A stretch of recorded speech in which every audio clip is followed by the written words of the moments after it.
Eto, nagbabalik nga mga tol ang One Punch Man webcomic. Nagpapatuloy nga yung pangyayari sa pagkikita ni Saitama at Blue. Patuloy pa nga rin ang napakatinding robot invasion. Nagkatotoo na nga na nakontrol ng suit nila ang mga Neo Heroes. At finally sa last part nga, talagang naglaban na si Child Emperor at si Dr. Bopoy. So syempre bago natin simulan, huwag kalimutang mag-subscribe at ilike ang bidyong to bilang suporta sa ating channel. Nagsimula nga ang chapter kay Saitama at Blue kung saan maaalala natin sa nakaraang chapter na aksidente nga siyang nabanata ni Saitama. At dahil dun talagang talsik nga rito sa mga bato yang si Blue. Nag-alala nga dyan yung si Saitama dahil sa parang nasira nga yung suit ni Blue at tinanong niya nga kung buhay pa ba raw ito. Sorry nga raw dahil sa tinamaan siya pero bigla na nga lang daw itong sumulpot sa harapan niya. Pero mula nga dyan nakilala nga siya ni Blue at nagtataka naman ang pinakamalakas na kalbo kung nagkita na ba sila dati. Nagpakilala nga dyan yung si Blue at sinabing siya nga raw ang mataas sa Neo Hero Association. Aksidente nga lang daw ang nangyaring ito during hero activities kaya hindi niya nga raw sisisihin niyang si Saitama. Nawasak nga rin daw ang suit niya pero okay lang naman daw siya. Kaya sabi nga dyan ni Saitama maganda raw yan kaya nagpaalam nga agad dito. Sabi naman ni Blue hintay nga lang daw at mag-usap muna sila. Base nga raw sa sitwasyon bakit hindi na lang makipagtulungan niyang si Saitama sa kanya. Yung dalawang tao nga raw mas okay kesa sa isa sa pagharap nila sa malalakas na mga kalaban. Nagtanong naman ang pinakamalakas na kalbo kung nasaan ba raw ang malalakas na kalaban. Sagot naman ni Blue hindi niya nga raw alam pero siguradong merong isang malakas. Nawalan nga raw siya ng battle suit pero siguradong makakalaban pa nga rin daw siya. Pero nagsorry nga lang muli si Saitama, kasalanan niya nga raw yon pero aalis na nga raw siya at dapat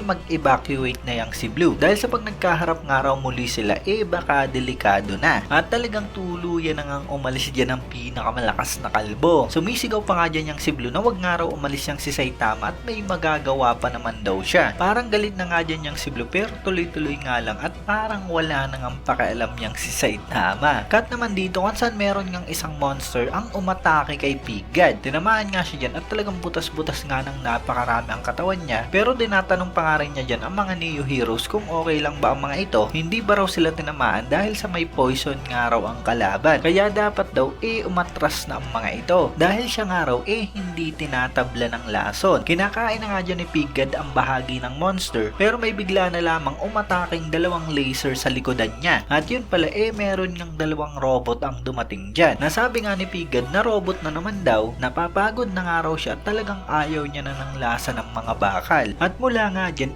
sabay na ngang umatake ang monster at ang dalawang robot. Pero talagang wala ngang nagawa ang mga ito kay Pigad at kinakain niya na nga dyan ang monster. Pero yung mga Neo Heroes nga nakasama niya dyan inatake na nga rin siya. Nasabi nga ni Pigad na tumiming daw para sa pag-atake ang mga ito. Hindi niya nga raw ma-imagine at kaya pala raw kakaiba yung nararamdaman niya kanina. Yung mga monster nga raw at mga robot army hindi inaatake ng direkta ang mga Neo Heroes. At ngayon nalinawan na nga raw siya siguro dahil sa madaming dugo ang nawala sa kanya. Ngayon talagang inaatake nga raw siya ng mga ito at talagang napakalalakas pero hindi niya nga raw pwedeng kainin ng mga Neo Heroes na yan. So bali ayan na nga mga tol yung kinatatakutan nating mangyari sa mga Neo Heroes. Lumakas nga talaga sila dahil sa mga suit na yan pero ngayon mukhang wala na nga talaga sila sa katinuan at nakontrol na nga sila ng mga suit na yan. Wala na nga kwenta yung pagiging mga heroes nila dahil ngayon kalaban na nga silang lahat. Mapwera na lamang siguro kay Blue dahil sa nakita nga natin na nawasak ni Saitama yung suit niya. Cut naman dito mga tol kay Bang at Charanko. Nakita nga rin nila na nagmamarcha na dyan ang napakaraming mga Neo Heroes. Sabi nga ni Bang nagbago raw ang behavior ng mga ito dahil sa suit na yan at mistulang parang robot na nga rin daw ang mga ito at nag-expect pa nga raw siya ng mas matindi pa dyan. Tinanong niya nga rin si Charanko kung may napansin ba raw ito dahil sa nagbago nga raw ang ihip ng hangin. Sagot naman ni Charanko ay oo at mas lumakas at mas lumamig nga raw ang hangin. Kaya sabi nga dyan ni Bang bumalik na nga raw sila ng dojo bago pa mas lumamig dyan. Mukhang outnumbered nga raw sila. Seryoso nga raw ito kahit na nagretiro na siya kaya hanggang kailan niya nga raw ipupush gamitin ang matanda niya ng katawan. So base nga dyan mga tol mukhang hindi nga lalaban si Bang. Dihado nga talaga mga heroes dahil sa napakaraming mga Neo Heroes ang nakasuot ng suit. Kung lahat nga sila nawala sa katinuan siguradong napakahirap ng kalaban at malalagay nga talaga sa peligro ang buong mundo. Kaya tingin ko nga ang kailangang matalo kung sino man ang may kagagawa ng lahat ng ito. Kaya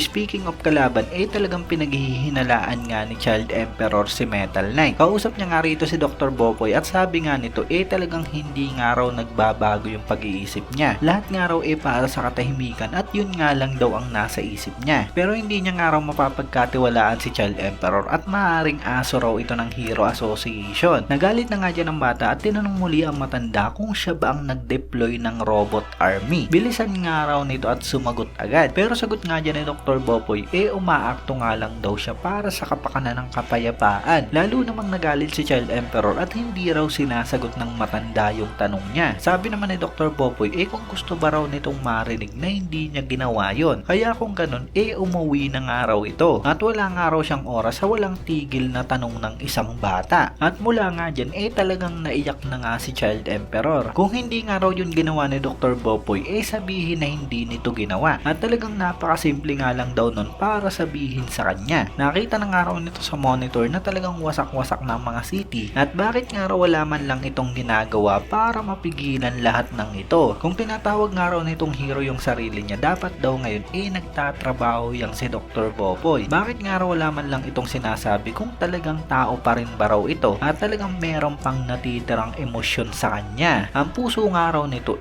dapat napapagalaw yung katawan niya. At talagang grabe yung galit at emosyon dyan ni Child Emperor. At kung iisipin nga natin, yung katahimikan mangyayari lang pag wala na nga talagang mga tao sa mundo. Yun nga talagang magiging solusyon ng isang robot. Kaya maaaring si Metal Knight nga talaga may kagagawa ng lahat ng ito. Pero tingin ko nga maaaring meron pang mas nakakataas sa kanya. Anyway, nagpatuloy nga ang pagtatalo ng dalawa. Sabi nga ni Metal Knight, nagsimula nga raw tumulayang si Child Emperor at sinasabing patungkol dito sa puso. Pero maaaring yang si Child Emperor nga raw ang nawawala sa katinoan. At dahil dyan, talagang tinawag ng ang panod ni Child Emperor yang si Metal Knight. Gigil na nga talaga siya, hindi niya na nga raw kaya ito at talagang naghanda nga raw siya para sa pag-atake kung hindi imposibleng kausapin ito. Pero sagot nga dyan ng matanda, ano ba raw ang magagawa ng pag-atake? Magsasaya nga lang daw ito ng oras at hindi ba raw talaga naiintindihan ni Child Emperor. At dito talagang nandidilim na nga ang paningin ng bata habang sinasabi niya na hanggang kailan nga raw ipagpapatuloy ng matanda ang walang kwenta nilang pag-uusap. Bago nga raw siya bumilang hanggang 10,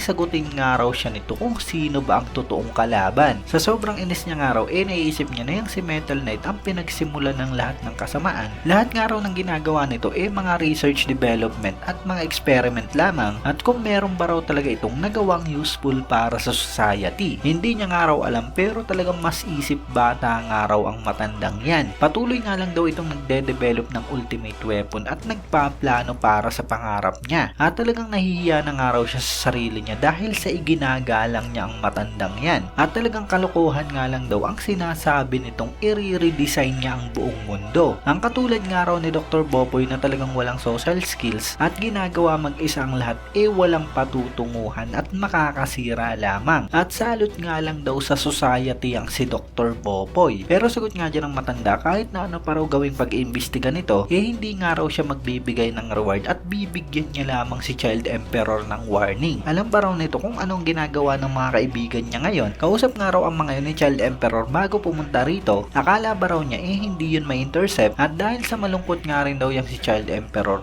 talagang gusto rin daw nito ng mga kaibigan. Yung team nga raw sa Cram School tumawag at nag-alok ng tulong pero ang sagot nga lang daw ni Child Emperor tumigil daw ang mga ito. Asip na para bang tumatanggi raw niyang si Child Emperor. Sagot naman dyan ng bata, ano ba raw ang pinagsasabi nito? Talagang tumanggi naman daw siya doon ng maayos. Pero sagot nga dyan ni Bopoy, na-sense nga raw ng mga batang yun na parang natuwa si Child Emperor. Kaya nag-develop nga rin daw ang mga ito ng sarili nilang mga weapon. At tinago nga lang daw ito in case of emergency para makatulong sila sa laban. Masyado nga raw talagang careless ang mga bata at dahil dun mapapahamak lamang sila. At dahil yan talagang parang mas nawala nga sa sarili niya mga tol si Child Emperor. At dagdag pa nga ng matanda, wag nga raw umakto yan si Child Emperor na parang gulat siya. Sariling decision naman daw yun ng mga batang yon. Ano nga raw ang problema? Yung responsibilidad ba raw na kay Child Emperor dahil sa ipinakita nitong kahinaan. Prodigy nga lang daw ang mga ito, in other words mga bata lamang. Si Child Emperor naman daw isang super prodigy kaya responsibilidad niya ang mga batang yon. At talagang mas lalo ngang tinitrigger dyan mga tol ni Metal Knight niyang si Child Emperor. At tinanong nga dyan ng bata kung ano ba raw ang ginawa nito sa mga kasama niya sa Cram School. Sagot nga ng matanda, hinuli niya nga raw ng buhay ang mga ito at talagang lumaban laban din daw sa kanya. Galit na galit nga dyan si Child Emperor at sinabing ginawa pa raw hostage ang mga kaibigan niya. At kung ganun, ang mahina nga raw yang si Metal Knight. At mula nga dyan sinabi ni Child Emperor na huhulihin niya yang si Dr. Boboy. Pero sagot nga lang dyan ng matanda, hindi nga raw magagawa yun ni Child Emperor. Wala nga raw makakapigil sa kanya kahit sino pang hero. Ang laban nga raw na ito na para sa hostisya, ang Game Master nga raw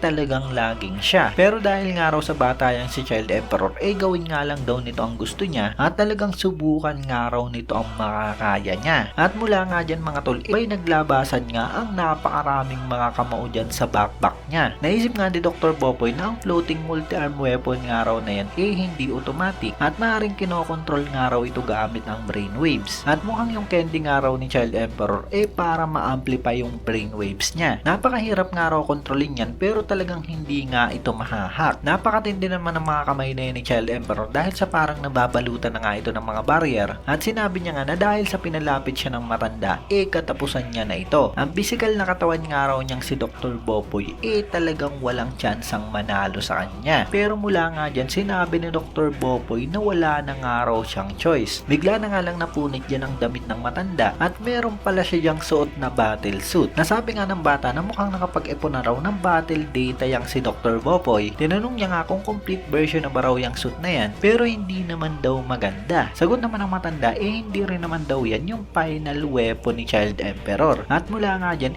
talagang naglaban na nga ang dalawa at talagang pinakawala na nga ni Child Emperor ang napakarami niyang mga kamao habang patuloy nga lang itong sinasalagyan ni Metal Knight. Napansin ni Child Emperor na hindi nga raw ganyang kabilis ang reaksyon ng isang matanda kaya mukhang fully automatic nga raw ang battle suit nito. Kailangan ba raw talaga yung isuot pa ni Dr. Boboy ba't hindi na lamang pinagamit sa isang robot? At mukhang mas nagiging bobo nga raw ang matanda habang tumatagal. At mula nga dyan talagang mas lalo pang binilis na ni Child Emperor ang pagsuntok. Na-track na nga raw ng brain niya ang pattern at mas bumilis pa nga raw ito kaya ginamit niya na nga dyan ang atake niyang infinite punch. Pero mula nga dyan gumamit si Dr. Boboy ng energy shield. Nasalag nga nito ang napakaraming suntok ni Child Emperor pero nasabi nga dyan ng bata na mahina at talagang unti-unti ang pinipiga ng mga kamay niyang energy shield hanggang sa tuluyang mabasag nga ito. At mula nga dyan talagang napakaraming mga suntok ang tumama kay Metal Knight. At nasabi na nga lang dyan ni Child Emperor na talagang mahina nga raw yang si Dr. Boboy. Tinanong niya nga rin kung hindi ba raw nito gagamitin yung mga metal series at makikita natin na talagang napihit na nga sa likod ang ulo ng matanda. Pero kasunod nga niyan bigla na lamang na ibalik niya ito sa normal at sabi niya nga dyan kay Child Emperor